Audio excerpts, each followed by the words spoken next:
Hello students, 9ാം ക്ലാസ്സിലെ 4ാമത്തെ ചാപ്റ്ററായ structure of atom എന്ന ചാപ്റ്ററാണ് നമ്മളിന്ന് നോക്കാൻ പോകുന്നത്.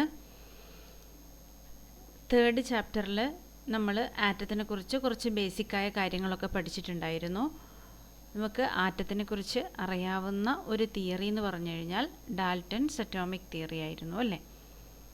നമ്മളവിടെ ഡാൽട്ടൺസ് അറ്റോമിക് തിയറി, പിന്നെ റൈറ്റിംഗ് കെമിക്കൽ ഫോർമുല, ഇത്രയും കാര്യങ്ങളായിരുന്നു പഠിച്ചത് അല്ലേ. അപ്പോൾ ഈ ഒരു ചാപ്റ്ററിൽ നമ്മൾ ആറ്റത്തിൻ്റെ സ്ട്രക്ചറിനെ കുറിച്ച് കുറച്ചുകൂടി ഡീറ്റെയിൽ ആയിട്ട് പഠിക്കും. ഓക്കെ, അതായത് ആറ്റത്തിൻ്റെ സ്ട്രക്ചർ എങ്ങനെയാണ്, അതിനകത്ത് എന്താണുള്ളത്, സബ് അറ്റോമിക് പാർട്ടിക്കിൾസ് ഏതൊക്കെയാണ്, എങ്ങനെയാണ് അത് ഡിസ്ട്രിബ്യൂട്ട് ചെയ്തിരിക്കുന്നത്, അങ്ങനെയുള്ള കാര്യങ്ങളൊക്കെ പഠിക്കും. ഓക്കെ, അപ്പോൾ അതിനായി ആക്ച്വലി നമ്മൾ മൂന്ന് സയൻറ്റിസ്റ്റിൻ്റെ തിയറിയാണ് പഠിക്കുന്നത്: Thomson, Rutherford and Bohr. Okay, അപ്പോൾ ഇൻട്രൊഡക്ഷനായി നമുക്കറിയാം ഓൾറെഡി ആറ്റം എന്ന് പറഞ്ഞു കഴിഞ്ഞാൽ എന്തായിരുന്നു, ആറ്റംസും അല്ലെങ്കിൽ മോളിക്യൂൾസ് എന്തായിരുന്നു, they are the fundamental building blocks of matter. Fundamental building blocks of matter ആണ് ആറ്റംസ് ആൻഡ് മോളിക്യൂൾസ്. ചില എലമെൻറ്റ്സിന് ആറ്റമായി തന്നെ എക്സിസ്റ്റ് ചെയ്യാൻ പറ്റും, ചിലതിന് മോളിക്യൂളായി മാത്രമേ എക്സിസ്റ്റ് ചെയ്യാൻ പറ്റുള്ളൂ എന്ന് നമ്മൾ പറഞ്ഞിട്ടുണ്ടായിരുന്നു. ഓക്കെ, ഇനി വേറൊരു ഇൻസ്റ്റൻസ്, ഒരു എക്സാമ്പിൾ ഇവിടെ കൊടുത്തിട്ടുണ്ട്. On rubbing two objects together they become electrically charged.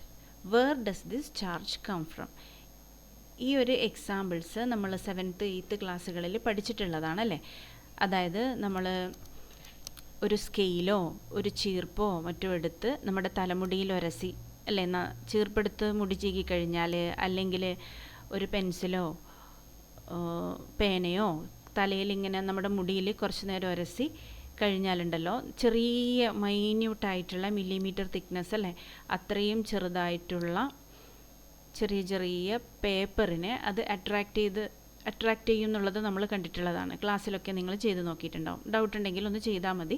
വളരെ ചെറിയ നേർത്ത പേപ്പറിനെ എന്ത് ചെയ്യും, അത് അട്രാക്റ്റ് ചെയ്യും. ഓക്കെ, ആ ഒരു പർട്ടിക്കുലർ ഫോഴ്സിനെ നമ്മൾ ഇലക്ട്രോസ്റ്റാറ്റിക് ഫോഴ്സ് എന്നായിരുന്നു വിളിച്ചിരുന്നത്. നമ്മൾ ടൈപ്സ് ഓഫ് ഫോഴ്സസ് ഒക്കെ ചെറിയ ക്ലാസ്സിൽ പഠിച്ചിട്ടുള്ളതാണ്. അപ്പോൾ അവിടെ ഇലക്ട്രോസ്റ്റാറ്റിക് ഫോഴ്സ് എന്നാണ് പഠിച്ചത് അല്ലേ. അപ്പോൾ അത് എന്തുകൊണ്ടുണ്ടായി എന്നായിരുന്നു പഠിച്ചത്?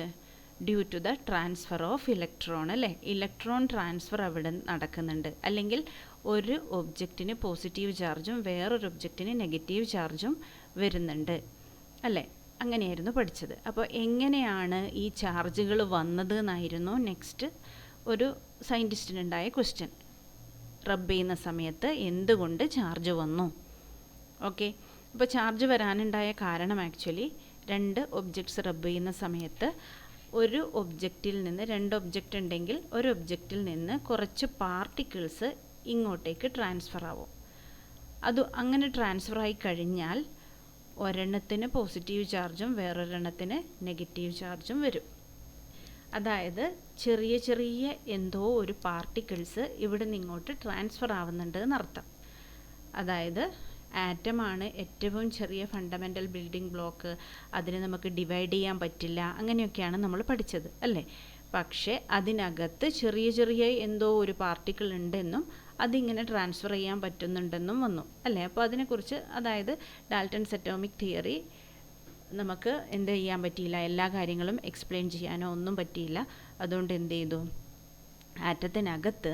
ആറ്റത്തിനകത്ത് എന്ന് പറയുമ്പോൾ അതിനുള്ളിൽ സബ് അറ്റോമിക് പാർട്ടിക്കിൾസ് ഉണ്ട് എന്ന് മനസ്സിലായി. ഓക്കെ, അപ്പോൾ ഈ ഒരു ചാപ്റ്ററിൽ we will learn about subatomic particles and various models that have been proposed to explain these particles are arranged within an atom. അതായത് ആറ്റത്തിനകത്ത് ചെറിയ പാർട്ടിക്കിൾസ് ഉണ്ട്, സബ് അറ്റോമിക് പാർട്ടിക്കിൾസ്. അത് എങ്ങനെയാണ് ആറ്റത്തിനകത്ത് അറേഞ്ച് ചെയ്തിരിക്കുന്നത് എന്ന് പറയുന്ന 3 തരം മോഡലുകൾ കൂടി നമ്മൾ ഈ ചാപ്റ്ററിൽ പഠിക്കും. ഓക്കെ, ഇനി ആറ്റത്തിനകത്തുള്ള സബ് അറ്റോമിക് പാർട്ടിക്കിളിൽ ഒരെണ്ണമാണ് ഇലക്ട്രോൺ. ഈ ഇലക്ട്രോണിനെ കുറിച്ച് നമ്മൾ മുമ്പും ഒക്കെ കേട്ടിട്ടുള്ളതാണ്. ഇലക്ട്രോണിനെ ആരാണ് ഐഡൻറ്റിഫൈ ചെയ്തത് അല്ലെങ്കിൽ ഡിസ്കവർ ചെയ്തതെന്ന് ചോദിച്ചു കഴിഞ്ഞാൽ J.J. തോംസൺ. ഇതിന് എക്സ്പെരിമെൻറ്റും കാര്യങ്ങളൊക്കെ ഉണ്ട് കേട്ടോ. പക്ഷേ ഒരു 9th സ്റ്റാൻഡേർഡ് സ്റ്റുഡൻറ്റ് അല്ലെങ്കിൽ 9th സ്റ്റാൻഡേർഡ് ടെക്സ്റ്റ് ബുക്കിൻ്റെ സിലബസ് പ്രകാരം നമുക്ക് ആ എക്സ്പെരിമെൻറ്റും കാര്യങ്ങളും ഒന്നും വേണ്ട. ഇലക്ട്രോണിനെ ആരാണ് കണ്ടുപിടിച്ചതെന്ന് മാത്രം നമ്മൾ അറിഞ്ഞിരുന്നാൽ മതി. ഓക്കെ, അപ്പോൾ J.J. തോംസൺ ആണ്. ഓക്കെ, ഇനി ഇലക്ട്രോൺ കണ്ടുപിടിക്കുന്നതിന് മുമ്പ് തന്നെ ഗോൾഡ്സ്റ്റെയിൻ എന്ന് പറയുന്ന സയൻറ്റിസ്റ്റ്, ഇയറുകൾ ഞാനിവിടെ കൊടുത്തിട്ടുണ്ട് just for information only. Goldstein എന്ത് ചെയ്തു? Discovered presence of a new radiations in gas discharge tube and called them canal rays. അതായത് ഗോൾഡ്സ്റ്റെയിൻ ഇതിന് മുമ്പ് തന്നെ കനാൽ റേസ് എന്ന് പറയുന്ന ഒരു പർട്ടിക്കുലർ റേസിനെ ഡിസ്ചാർജ് ട്യൂബിൽ നോട്ട് ചെയ്തിട്ടുണ്ടായിരുന്നു. ഈ ഇലക്ട്രോണിനെ ഇതുപോലെ ഒരു ഡിസ്ചാർജ് ട്യൂബിനകത്ത് തന്നെയാണ് നോട്ട് ചെയ്തത് കേട്ടോ. അതായത് ഡിസ്ചാർജ് ട്യൂബ് എന്നൊക്കെ പറയുമ്പോൾ ഇതുപോലൊരു ട്യൂബ് ഉണ്ടാവും. ഇവിടെ നമുക്കറിയാലോ ഇലക്ട്രിസിറ്റി പാസ് ചെയ്യണമെങ്കിൽ 2 ഇലക്ട്രോഡുകൾ കൊടുക്കണം. ഇത് നമ്മളൊരു സെല്ലുമായി ബന്ധിപ്പിക്കണം. അങ്ങനെയൊക്കെയുള്ള എക്സ്പെരിമെൻറ്റ്സ് ആണ് ഡിസ്ചാർജ് ട്യൂബ് എക്സ്പെരിമെൻറ്റ്. ഓക്കെ, അപ്പോൾ എക്സ്പെരിമെൻറ്റ് പെർഫോം ചെയ്യുന്ന സമയത്ത് ഇവിടെ നിന്ന് എന്ത് ചെയ്യുന്നു? റേസ് ഫ്ലോ ചെയ്യുന്നു. അതായത് ഒരു ഇലക്ട്രോണായി നടന്നു വരികയല്ല ചെയ്യുന്നത്. It is in the form of ഒരു സ്ട്രീം ഓഫ് ഇലക്ട്രോൺസ് അല്ലെങ്കിൽ ഒരു സ്ട്രീം ഓഫ് പാർട്ടിക്കിൾസ്. അപ്പോൾ അതുകൊണ്ടാണ് നമ്മളതിനെ റേസ് എന്നുകൊണ്ട് ഉദ്ദേശിക്കുന്നത്. Okay, then it was known by 1900 that atom was not a simple indivisible particle but contained at least one subatomic particle, and that was electron. Okay, then ഞാൻ പറഞ്ഞത് തന്നെ Goldstein canal rays note ചെയ്തിട്ടുണ്ടായിരുന്നു. Canal rays they are positively charged. Electrons എന്താണ്? Negatively charged ആണ്. അപ്പോൾ electron കണ്ടുപിടിക്കുന്നതിന് മുമ്പ് തന്നെ positively charged particles ഉണ്ട് എന്ന് നോട്ട് ചെയ്തിട്ടുണ്ടായിരുന്നു. ഓക്കെ, അപ്പോൾ പോസിറ്റീവ്ലി ചാർജ്ഡ് റേഡിയേഷൻസ് അതായത് പാർട്ടിക്കിൾസിൻ്റെ ഒരു സ്ട്രീമാണല്ലോ ഞാൻ പറഞ്ഞല്ലോ. ഓക്കെ, അപ്പോൾ പോസിറ്റീവ്ലി ചാർജ്ഡ് പാർട്ടിക്കിൾ എന്താണ്? അതാണ് protons. Okay, protons are positively charged, electrons are negatively charged. ഇനി ഇതിൻ്റെ കുറച്ച് ഡീറ്റെയിൽസ് ആണ് ഇവിടെ കൊടുത്തിരിക്കുന്നത്. This subatomic particle had a charge equal in magnitude but opposite in sign to that of an electron. Okay, അതായത് നമ്മൾ ഇലക്ട്രോണിനെ പറഞ്ഞു. ഈ ഇലക്ട്രോണിൻ്റെ ഇപ്പോൾ ഇലക്ട്രോണിന് നമുക്കറിയാം നെഗറ്റീവ് ചാർജാണുള്ളത്. അപ്പോൾ നമ്മൾ കണ്ടുപിടിച്ച പാർട്ടിക്കിളിൻ്റെ ചാർജിൻ്റെ മാഗ്നിറ്റ്യൂഡ് അത് തന്നെയാണ്, പക്ഷേ അതിൻ്റെ ചാർജ് പോസിറ്റീവാണ്. നമുക്ക് വേണമെങ്കിൽ പി എന്നും എഴുതാം. ഇതിനെ നമ്മൾ പ്രോട്ടോൺ എന്നാണ് വിളിക്കുന്നത്. പി എന്നും എഴുതാം, വേണമെങ്കിൽ നമുക്കൊന്ന് പ്ലസ് ഇ എന്ന് മനസ്സിലാക്കാൻ വേണ്ടി എഴുതാം. ഓക്കെ, അപ്പോൾ നമ്മളിപ്പോൾ പറഞ്ഞത് 2 തരം സബറ്റോമിക് പാർട്ടിക്കിൾസ് മുമ്പേ തന്നെ ഡിസ്കവർ ചെയ്തു. ആദ്യം തന്നെ പോസിറ്റീവ്ലി ചാർജ്ഡ് പാർട്ടിക്കിളായ പ്രോട്ടോണിനെയാണ് ഐഡൻറ്റിഫൈ ചെയ്തത്. ഗോൾഡ്സ്റ്റെയിൻ ആണ് ഐഡൻറ്റിഫൈ ചെയ്തത്. പോസിറ്റീവ്ലി ചാർജ്ഡ് റേഡിയേഷനെ നമ്മൾ അതായത് പ്രോട്ടോൺ കൊണ്ട് ഉള്ള ആ ഒരു സ്ട്രീം ഓഫ് പാർട്ടിക്കിൾസിനെ നമ്മൾ കനാൽ റേസ് എന്നാണ് വിളിച്ചത്. ഓക്കെ, അതുപോലെ ഇലക്ട്രോൺ J.J. തോംസൺ ആണ് കണ്ടുപിടിച്ചത്. ഇനി ഇലക്ട്രോണിൻ്റെയും പ്രോട്ടോണിൻ്റെയും ചാർജ് ഓപ്പോസിറ്റാണ്, അതായത് അതിൻ്റെ നേച്ചർ, പക്ഷെ മാഗ്നിറ്റ്യൂഡ് സെയിം ആണ്. അതുകൊണ്ടാണ് ഈ എന്ന് എഴുതിയത്. Okay, then it's mass was approximately 2000 times as that of an electron.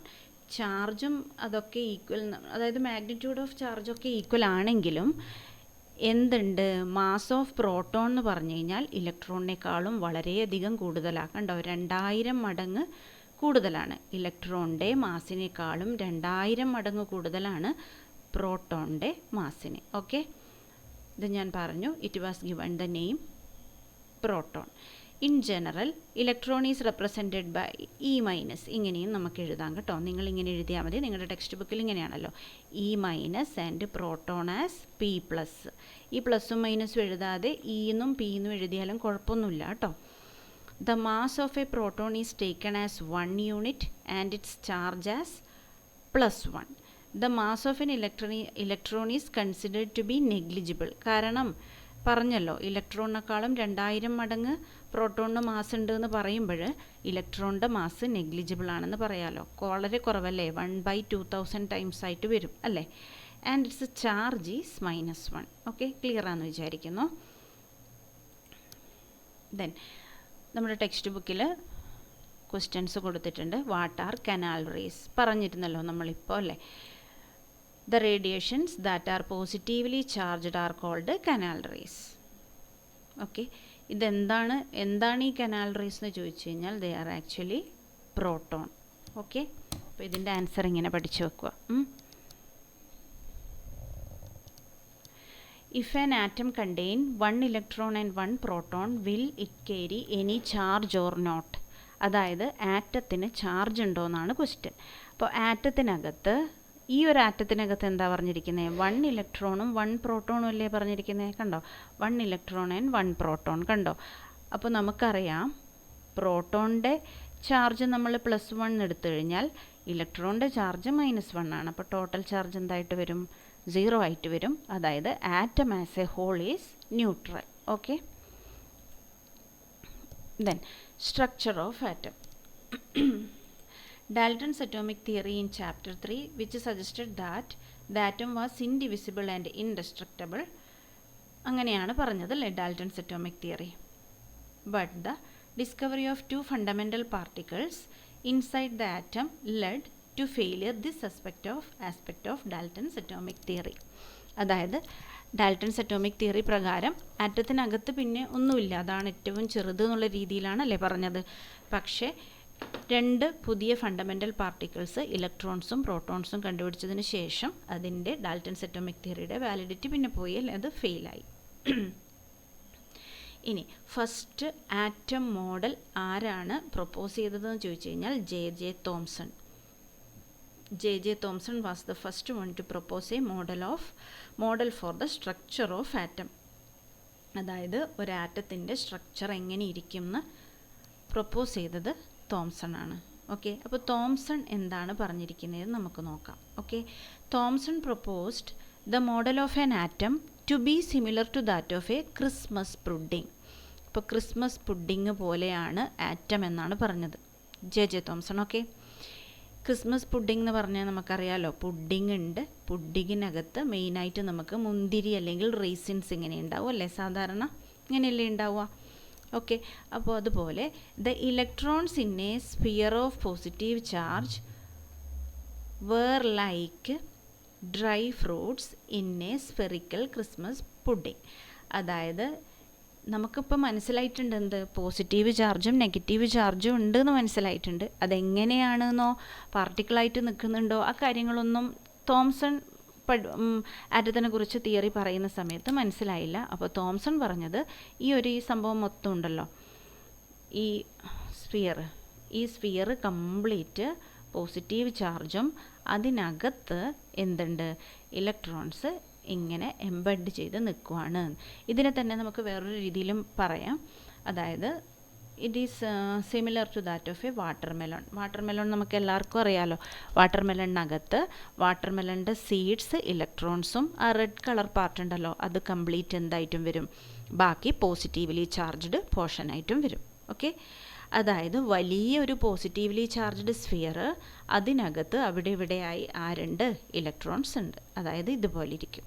Okay, അപ്പോൾ ഈ മോഡലിനെ പ്ലം പുഡിംഗ് മോഡൽ എന്നും വാട്ടർമെലൺ മോഡൽ എന്നും പറയും കേട്ടോ, തോംസൺസ് ആറ്റം മോഡൽ. ഓക്കെ, അപ്പോൾ എന്തൊക്കെ തോംസൺ പ്രപ്പോസ് ചെയ്തു എന്നുള്ളത് സ്റ്റേറ്റ്മെൻറ്റായി കൊടുത്തിട്ടുണ്ട്. An atom consist of A positively charged sphere and electrons are embedded in it. The negative and positive charges are equal in magnitude, so the atom as a whole is electrically neutral. ഇത് നമ്മൾ പറഞ്ഞു. ഇത് നമുക്കിപ്പോൾ മനസ്സിലായ കാര്യം തന്നെയാണ്. എന്ത്, അതായത് ഒരു ആറ്റത്തിനകത്ത് പോസിറ്റീവ് ചാർജും നെഗറ്റീവ് ചാർജും ഈക്വൽ ആയിരിക്കും. 2 പോസിറ്റീവ് ചാർജ് ആണെങ്കിൽ 2 നെഗറ്റീവ്, 10 ആണെങ്കിൽ 10 നെഗറ്റീവ്, അങ്ങനെ വരും. അതായത് ഒരു ആറ്റം എടുത്തു കഴിഞ്ഞാൽ ആറ്റം ഇലക്ട്രിക്കലി ന്യൂട്രൽ ആയിരിക്കും. ഓക്കെ, ഇതാണ് Thomson's atomic model. Okay, then Rutherford's model of atom. Rutherford's model of atom. അപ്പോൾ Rutherford's model of atom discuss ചെയ്യുന്നതിന് മുമ്പ് റൂദർഫോർഡ് ചെയ്ത എക്സ്പെരിമെൻറ്റിനെ കുറിച്ചും നമ്മുടെ ടെക്സ്റ്റ് ബുക്കിൽ ഒന്ന് പറയുന്നുണ്ട് കേട്ടോ. അതായത് റൂദർഫോർഡ്സ് ആൽഫ പാർട്ടിക്കിൾ സ്കാറ്ററിംഗ് എക്സ്പെരിമെൻ്റ് എന്നാണ് പറയുന്നത്. ഓക്കെ, എക്സ്പെരിമെൻറ്റിൻ്റെ പേര് alpha particle scattering experiment. Alpha particle എന്ന് പറഞ്ഞു കഴിഞ്ഞാൽ ഹീലിയത്തിൻ്റെ ന്യൂക്ലിയസ് ആണ് കേട്ടോ, ഹീലിയത്തിൻ്റെ ന്യൂക്ലിയസ് ആണ്, അതിൻ്റെ ചാർജ് പോസിറ്റീവാണ്. അപ്പോൾ alpha particles are actually positively charged. അങ്ങനെ ആലോചിച്ചാൽ മതി, alpha particles R positively charged. Okay, ഇനി നമുക്ക് എക്സ്പെരിമെൻ്റ് ചെയ്യാൻ വേണ്ടി റൂദർഫോർഡ് എന്താ ചെയ്തതെന്ന് വെച്ച് കഴിഞ്ഞാൽ, ഒരു ഗോൾഡ് ഫോയിൽ എടുക്കുന്നു, ഗോൾഡ് ഫോയിലിലേക്ക് കുറേ ആൽഫ പാർട്ടിക്കിൾസിനെ ഇങ്ങനെ വിടുവാണ്. അതായത് alpha particle strikes on the gold foil, bombarding, അതാണ് ആ ഒരു വേർഡാണ് കൊടുത്തിരിക്കുന്നത് കേട്ടോ.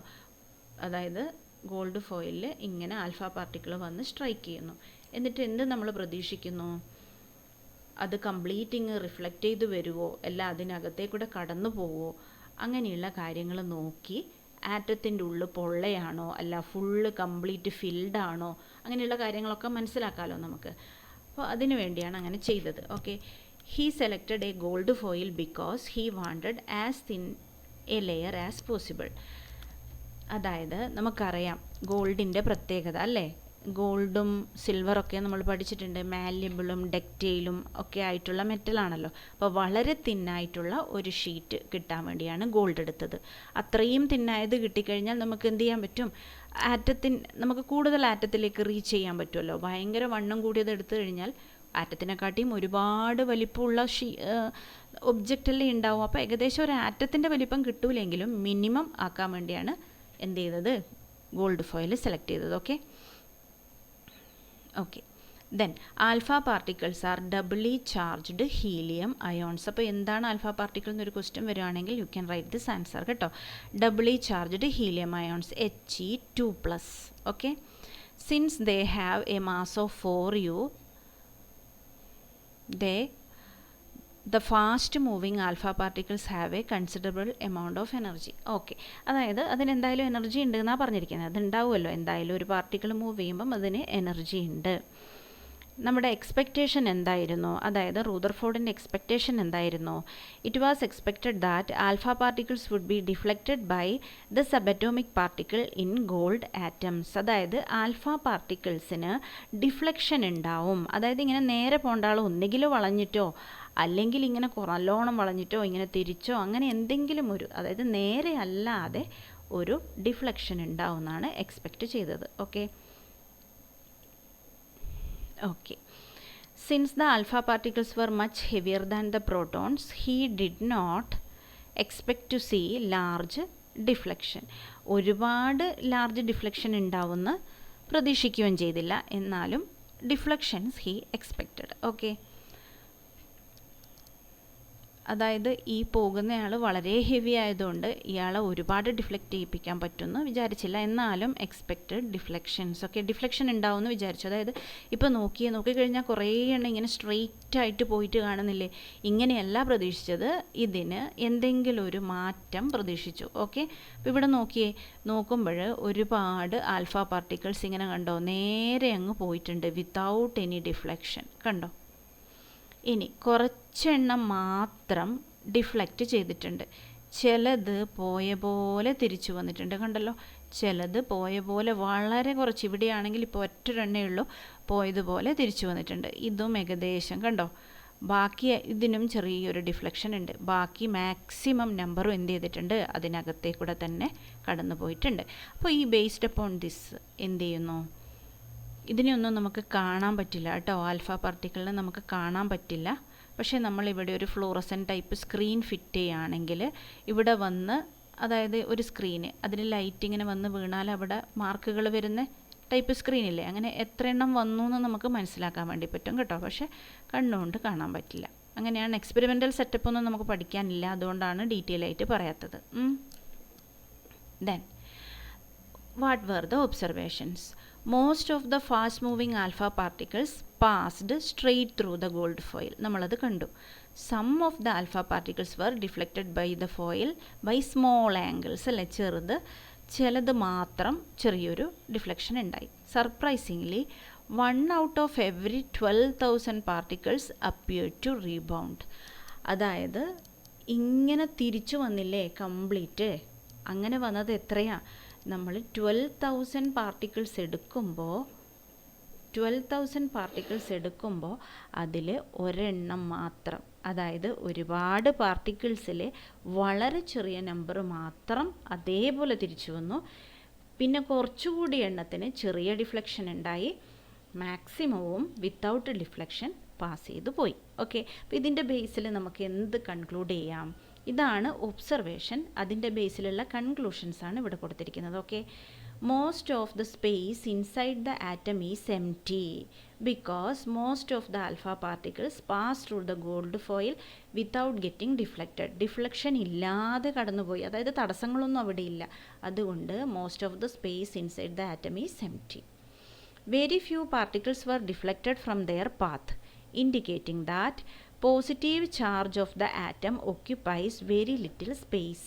അതായത് ഇങ്ങനെ പോകുന്ന സമയത്ത് ഇങ്ങനൊരു ഡിഫ്ലക്ഷൻ വരണ്ടെങ്കിൽ അവിടെ റിപ്പൽഷനാണ് വരുന്നത് അല്ലേ. അട്രാക്ഷൻ ആണെങ്കിൽ ഇത് അവിടെ പോയിട്ട് അവിടെ ജോയിൻ ചെയ്യല്ലേ ചെയ്യുക. അപ്പോൾ ഡിഫ്ലക്ഷൻ വരുന്നത് റിപ്പൽഷൻ കൊണ്ടാണ്. അതായത് പോസിറ്റീവ്ലി ചാർജ്ഡ് ആണ് ആൽഫ പാർട്ടിക്കിൾ.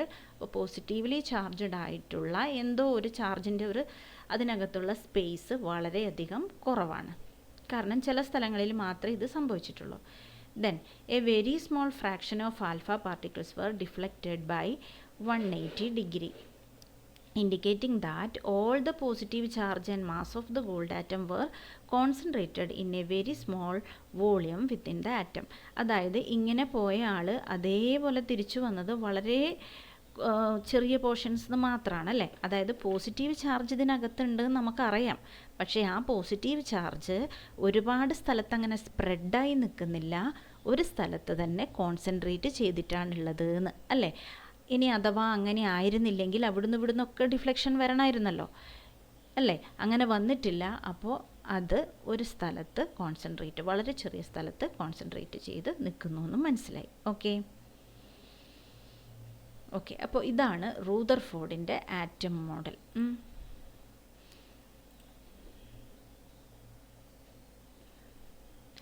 ഇനി അതായത് നമ്മളിപ്പം റൂദർഫോർഡിൻ്റെ ആറ്റം മോഡൽ പ്രകാരം നമുക്ക് മനസ്സിലായത് പോസിറ്റീവ്ലി ചാർജ്ഡ് ആയിട്ടുള്ള ഒരു റീജിയൻ ആറ്റത്തിനകത്ത് ഉണ്ട്. അതിന് ന്യൂക്ലിയസ് എന്ന് നെയിം ചെയ്തു കേട്ടോ. അതാണ് നമ്മുടെ ആറ്റത്തിൻ്റെ ന്യൂക്ലിയസ് എന്ന് പറയുന്നത്. നമുക്ക് റൂദർഫോർഡിൻ്റെ മോഡൽ വരുന്നതിന് മുമ്പ് അറിയാവുന്നത് എന്തായിരുന്നു? തോംസൺ പറഞ്ഞതുപോലെ ഒരു സ്ഫിയർ ഉണ്ട് എന്നറിയാം, ഇലക്ട്രോൺ അവിടെ ഇവിടെയൊക്കെ ഉണ്ട് എന്നറിയാം. ആ സ്ഫിയർ കംപ്ലീറ്റ്ലി പോസിറ്റീവ് ചാർജാണെന്നായിരുന്നു നമ്മൾ പറഞ്ഞത്. പക്ഷെ അങ്ങനെയല്ല, ഇലക്ട്രോൺ അവിടെ ഇവിടെയൊക്കെ ഉണ്ട്, പക്ഷേ എന്തില്ല, ഫുൾ സ്ഫിയറും പോസിറ്റീവ്ലി ചാർജ്ഡ് അല്ലാതെ സെൻറ്ററിൽ പോസിറ്റീവ്ലി ചാർജ്ഡ് ആണ്. അങ്ങനെയാണ് പറഞ്ഞത്. ഓക്കെ, ഇനി from the data he also calculated that the radius of the nucleus is about 10⁵ times less than the radius of the atom. അതായത് ഇതിനകത്തൊരു ന്യൂക്ലിയസ് ഉണ്ട്, അതായത് ഈ ഡോട്ട് കാണുന്ന ന്യൂക്ലിയസ് ആണ്. ഇതിനകത്താണ് പോസിറ്റീവ് ചാർജ്ഡ് പാർട്ടിക്കിൾസ് അല്ലെങ്കിൽ പ്രോട്ടോൺസ് ഉള്ളത്. അതിൻ്റെ സൈസ് വളരെയധികം കുറവാണ്. Okay, 10⁵ times less than the radius of atom അല്ലേ. 10⁵ എന്ന് പറഞ്ഞാൽ 1 കഴിഞ്ഞ് 5 zeros അല്ലേ, അത്ര. അതായത് 1/10⁵ ഓഫ് റേഡിയസ് ഓഫ് ആറ്റം. അതായത് ഇതിൻ്റെ റേഡിയസിനെ ഇൻറ്റു 1/10⁵ ചെയ്താൽ എത്ര കിട്ടുമോ അത്രയും ചെറിയ നമ്പറാണ്, അത്രയും ചെറിയ വാല്യൂ ആണ് ന്യൂക്ലിയസിൻ്റെ റേഡിയസ്. അതായത് ന്യൂക്ലിയസ് വളരെ ചെറുതാണെന്നർത്ഥം. ഓക്കെ, ഇനി drawbacks of Rutherford's model of atom. Okay, Rutherford atom മോഡലിൻ്റെ ഡ്രോബാക്സ് എന്തായിരുന്നു എന്നുള്ളതാണ്. അപ്പോൾ റൂദർഫോർഡ് പറഞ്ഞത് ഒരു ആറ്റത്തിൻ്റെ സ്ട്രക്ചർ എന്ന് പറഞ്ഞു കഴിഞ്ഞാൽ അതിൻ്റെ സെൻറ്ററിലൊരു ന്യൂക്ലിയസ് ഉണ്ടെന്നും ഇലക്ട്രോൺസ് അതിന് ചുറ്റും റിവോൾവ് ചെയ്യുന്നു എന്നാണ് പറഞ്ഞത്. ഓക്കെ, ഇലക്ട്രോൺസ് അവിടെ ഇവിടെ ഉണ്ടെന്ന് പറഞ്ഞു കഴിഞ്ഞാൽ എങ്ങനെയാണെന്നറിയില്ല, ഇലക്ട്രോൺസ് ആർ റിവോൾവിങ്, അത്ര മാത്രമേ പറഞ്ഞിട്ടുള്ളൂ. ഓക്കെ, അപ്പോൾ the revolution of electron in circular orbit is not expected to be stable. അതായത് ഇലക്ട്രോൺസ് ന്യൂക്ലിയസിന് ചുറ്റും റിവോൾവ് ചെയ്യുന്നു എന്നാണ് റൂദർഫോർഡ് പറഞ്ഞത്. ഓക്കെ, പക്ഷേ നമുക്ക് വേറൊരു കുറച്ചുകൂടി ക്ലാരിറ്റി വന്നു കേട്ടോ. അതായത് നമ്മൾ ആദ്യം പറഞ്ഞ തോംസൺസ് അറ്റോമിക് മോഡലിൽ അത് കംപ്ലീറ്റ് പോസിറ്റീവ്ലി ചാർജ് ആണെന്ന് പറഞ്ഞല്ലോ. പക്ഷേ ഇപ്പം നമ്മൾ സെൻറ്ററിൽ മാത്രമേ ഉള്ളൂ എന്ന് പറഞ്ഞല്ലോ. അതിൽ നിന്ന് കുറച്ച് മോഡിഫിക്കേഷൻസും നമ്മൾ ട്രൂത്തിനോട് കുറച്ചുകൂടി അടുത്തുകൊണ്ടിരിക്കുകയാണ്. ഓക്കെ, ഇനി particle in a circular orbit would undergo acceleration. നമുക്കറിയാലോ, ഒരു ഒബ്ജക്റ്റ് ഇങ്ങനെ സർക്കുലർ മോഷനിൽ പോകുമ്പം അതിൻ്റെ മാഗ്നിറ്റ്യൂഡ് ഓഫ് വെലോസിറ്റി അല്ലേ, അതിൻ്റെ സ്പീഡ് മാറുന്നില്ല എങ്കിലും ഡയറക്ഷൻ കണ്ടിന്യൂസ്ലി ചേഞ്ച് ആവുന്നുണ്ടല്ലോ. അതായത് ഡയറക്ഷൻ ചേഞ്ച് ചെയ്താലും വെലോസിറ്റിയിൽ ചേഞ്ച് ഉണ്ടല്ലോ. അപ്പോൾ എന്തുണ്ടാവും? ചേഞ്ച് ഇൻ വെലോസിറ്റി മീൻസ് അതിനൊരു ആക്സിലറേഷൻ ഉണ്ട്. During acceleration charged particles would radiate energy. Charged particle ആണെങ്കിൽ എന്ത് സംഭവിക്കും? അത് എനർജി ഇങ്ങനെ പുറത്ത് വിട്ടുകൊണ്ടേയിരിക്കും. ഓക്കെ, അതായത് ഇങ്ങനെ റൊട്ടേറ്റ് ചെയ്യുന്ന സമയത്ത് അതിൻ്റെ എനർജി കുറഞ്ഞു വരും എന്നർത്ഥം. നമ്മൾ കുറേ ഇങ്ങനെ വട്ടത്തിൽ ഓടിക്കൊണ്ടിരിക്കുമ്പോൾ നമുക്ക് ക്ഷീണം പിടിക്കുമെന്ന് പറഞ്ഞ പോലെ തന്നെ ഇലക്ട്രോൺസിന് ക്ഷീണം പിടിക്കും. Means it will radiate energy പോകുന്നത് കൊണ്ടാണ് ക്ഷീണം വരുന്നത്. Thus the revolving electron would lose energy and finally fall into the nucleus. ന്യൂക്ലിയസിനകത്തേക്ക് ഇത് വീഴണം അല്ലേ. അതായത് എനർജി കുറഞ്ഞ് അതിൻ്റെ സർക്കിൾ ചെറുതായി ന്യൂക്ലിയസിലേക്ക് വീഴണം. If this were so, the atom should be highly unstable and hence matter would not exist in the form that we know. We know that atoms are quite stable. പക്ഷേ ഈ പറഞ്ഞ പോലെയല്ല, ഇങ്ങനെ വന്ന് വീണ് കഴിഞ്ഞാൽ ആറ്റം പിന്നെ സ്റ്റേബിൾ ആയിരിക്കില്ല. പക്ഷേ നമുക്കറിയാം ആറ്റംസ് ആർ സ്റ്റേബിൾ. അപ്പോൾ റൂദർഫോർഡിൻ്റെ തിയറിയും നമുക്ക് കംപ്ലീറ്റായി ആക്സെപ്റ്റ് ചെയ്യാൻ വേണ്ടി പറ്റിയില്ല. ഓക്കെ, അപ്പോൾ ഇന്നത്തെ ക്ലാസ്സിൽ നമ്മൾ ആറ്റത്തിനകത്തുള്ള 2 സബറ്റോമിക് പാർട്ടിക്കിളായ പ്രോട്ടോൺ, ഇലക്ട്രോൺ അതിനെക്കുറിച്ച് ഡിസ്കസ് ചെയ്തു. അതേപോലെ തോംസൺസ് ആറ്റം മോഡൽ, റൂദർഫോർഡ്സ് ആറ്റം മോഡൽ, ഈ 2 ആറ്റം മോഡലും ഡിസ്കസ് ചെയ്തു. റൂദർഫോർഡ്സ് ആറ്റം മോഡലിൻ്റെ ഡ്രോബാക്സ് സെക്ഷനായിട്ട് തന്നെ ടെക്സ്റ്റ് ബുക്കിൽ കൊടുത്തിട്ടുണ്ട്. അപ്പോൾ അത് നമുക്ക് എക്സാമിന് ക്വസ്റ്റ്യൻ വരാനും സാധ്യതയാണ്. അപ്പോൾ അത് നന്നായിട്ട് പഠിക്കേണ്ട ആവശ്യമുണ്ട് കേട്ടോ. ഓക്കെ, അതുപോലെ തന്നെ തോംസൺ ആറ്റം മോഡലിൻ്റെ ഡ്രോബാക്കും നമ്മളോട് ചോദിക്കാം. അപ്പോൾ തോംസൺസ് ആറ്റം മോഡൽ പ്രകാരം നമുക്ക് പോസിറ്റീവ് ചാർജിൻ്റെയും നെഗറ്റീവ് ചാർജിൻ്റെയും ഡിസ്ട്രിബ്യൂഷനെ കുറിച്ച് പ്രോപ്പറായിട്ടുള്ള ഇൻഫർമേഷൻ ഉണ്ടായിരുന്നില്ല. അത് രണ്ടും ഉണ്ടെന്ന് മാത്രമേ അറിയുള്ളൂ. എങ്ങനെയാണ് എന്നുള്ളത് പ്രോപ്പറായിട്ടുള്ള ഇൻഫർമേഷൻ ഉണ്ടായിരുന്നില്ല. അതായത് ഇതത്ര ശരിയല്ല എന്ന് തോന്നിയത് കൊണ്ടാണ് ഗോൾഡ് ഫോയിലൊക്കെ ഉപയോഗിച്ച് എക്സ്പെരിമെൻറ്റ് ചെയ്ത് ഇങ്ങനെയല്ല പോസിറ്റീവ് ചാർജിൻ്റെ ഡിസ്ട്രിബ്യൂഷൻ എന്ന് റൂദർഫോർഡ് കണ്ടുപിടിച്ചു. എന്നാലും അത് എന്താ പറയുക 100% ആക്സെപ്റ്റ് ചെയ്യാൻ പറ്റിയില്ല. അപ്പോൾ നെക്സ്റ്റ് സയൻറ്റിസ്റ്റ് കൊണ്ടുവന്ന തിയറി പഠിക്കും. That is Bohr model of atom. Okay, ഈ ക്ലാസ്സുകളെല്ലാം മനസ്സിലാവുകയും ക്ലിയർ ആവുകയും ചെയ്യുന്നുണ്ടെങ്കിൽ സബ്സ്ക്രൈബ് ചെയ്യുകയും ലൈക്ക് ചെയ്യുകയും ചെയ്യാം. എന്തെങ്കിലും ഡൗട്ട് ഉണ്ടെങ്കിൽ അല്ലെങ്കിൽ എന്തെങ്കിലും കാര്യങ്ങൾ ഞാൻ ക്ലിയർ ആക്കാതെ വിട്ടുപോയിട്ടുണ്ടെങ്കിൽ അത് നിങ്ങളൊന്ന് കമൻറ്റ് ചെയ്യാം. Okay, thank you. We will see in the next class.